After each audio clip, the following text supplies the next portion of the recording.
So you brought up AI. So I had a question, which is, I mean, this is again open to everyone, but how do you think, I mean, while there are of course a lot of pros to it, but how do you think one can nurture creativity and I guess like imagination in an increasingly digital, future? So I think AI has not been able to tap the imagination part. It's definitely taking from other people's imagination and putting it out. So that's one. But let's say if I have a student who's working with me who's just trying to look at what different, how different water stains are. So instead of going and researching that, which would take her maybe 3 hours to research, she asked AI to generate just images of what that looks like. So it does help with the speediness in research, but I think that's something that needs to be monitored. Yeah. Shivani, we hear a lot about art as an investment now becoming the new thing, and also like I get this question a lot, instead of looking at the artistic process, instead of understanding the artist's state of mind and why they've made the artistic inquiry, as we were saying. But do you feel like as an art advisor, this investment angle has changed the way your clients are perceiving art? So, the first engagement has to be, what do I see?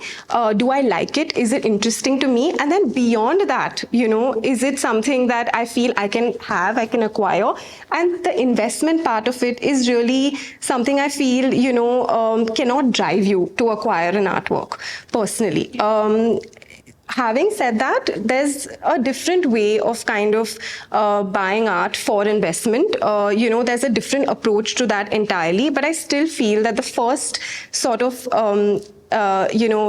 the first thing has to be, the first connection has to be, what do I like about this artwork? Do I like it? Do I understand it? Can I live with it? Yes. No, absolutely. I think that's the very important point, because I've said this to some clients. I'm like, do you want this in your living room? Forget whether, do you enjoy it? Do you connect with it on a one-to-one? Yeah. Very, very, very true. And also, I mean, in general, I feel like, today, I'm sure you can, shed some light on this, but I feel like social media has played a really good role in sort of getting people, the layperson, to engage with art more, right? So just to get a feel of it, maybe they get converted into a serious art enthusiast, maybe they don't, but that's a good sort of segue into something more serious, maybe. So do you... Right. Even the idea of a tastemaker is questionable, because back in the 90s, when, few people had access to traveling to a museum in London or understanding how we should be eating pasta or drinking wine, we looked at them as tastemakers. But now when your world has become literally this size, I mean, you are then suddenly is given the person the agency of what I want to look at, how I want to engage with it, and what's being created in New York, London, Sydney. I mean, suddenly the world has opened up. So I don't think we can sit in our little bubble and say this is art. In the middle of a pandemic, we saw 2 sales. A Gaitonde went for 40 crores, an Amrita Shergill went for 62 crores. And I remember I had done this story for Times of India. And most of the auctioneers acknowledged that, yes, people are sitting at home and buying works, looking at PDFs. Because everything had shut down around them and people were buying art. Reema, what you say, I completely agree with it.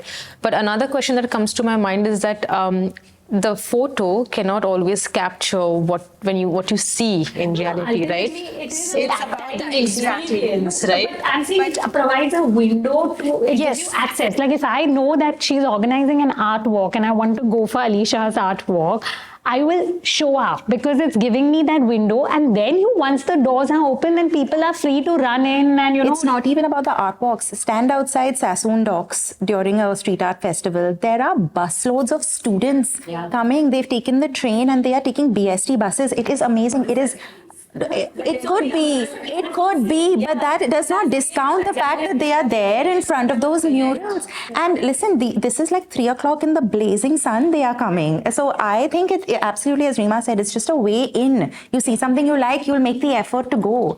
I feel like it really changed during COVID. You know, what happened is before that, the galleries were quite closed off in terms of what they were putting out and, the kind of, even the captioning, etc.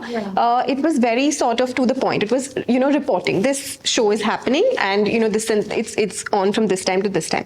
A lot of the kind of conversation around the artist practice process, the gallery itself, the history, who are the people behind the gallery, that all started coming out during COVID, and so the whole idea of going to a gallery, ringing a doorbell and then getting access to it, that went away. Pandemic had a lot of these virtual galleries, which is, I think that time, of course, it had its space, but now I feel like at the end of the day, I agree with what Saviya said, which is that coming into the space, so while you pique the curiosity through all of these channels, but coming physically into the space and interacting with the artwork, I still believe, though it may be the... 100%. I'll tell you, where I really saw the shift, so again, coming from not sort of growing up in the art world and coming from the outside, many of my friends who, are in very sort of in working at corporate jobs and doing very interesting things also in the city, they would never enter an art gallery. Okay, they would have never gone to an art. For them it was like, will you take me to an art gallery? It was like, oh my goodness. Okay,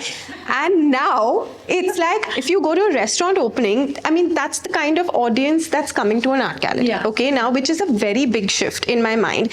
And I think that what that does is that it pushes us to also offer different kinds of art, which is very important. It's not just what we've been seeing for the last 10, 12 years. Hopefully, with different kinds of people, with different tastes, different connections and stories coming into an art gallery, it will push people, gallerists, other tastemakers to consider different types of art, if there is a different audience. And I think that has been a very big shift in the last few years, I feel. I agree with you, actually. I'll give you a small example. In 2019, my colleague Madhumita and I, we do these amazing art races. So it's like the Amazing Race, but with an art thing. So they have to solve clues at art galleries all over Bombay.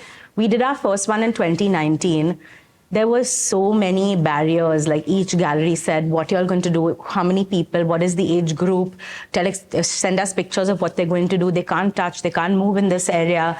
There was so much resistance back then, but actually, kids also. Yeah. And as soon as COVID got over, the galleries were like, please come, do it. We had to curate one specifically for a gallery recently because they wanted us to come in. And they are celebrating it. They're posting it online. They're encouraging the children.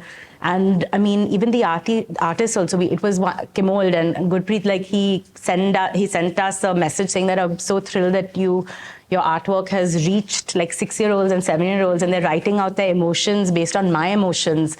And he's like, this is what I wanted. Like it was so nice to see that there's this. So social media has brought down that wall. Like Shivani said, it comes down to educating people, right? Like even if your bite-sized content can help, I'm not saying convert an audience, but even educate them to a degree and open that world for them.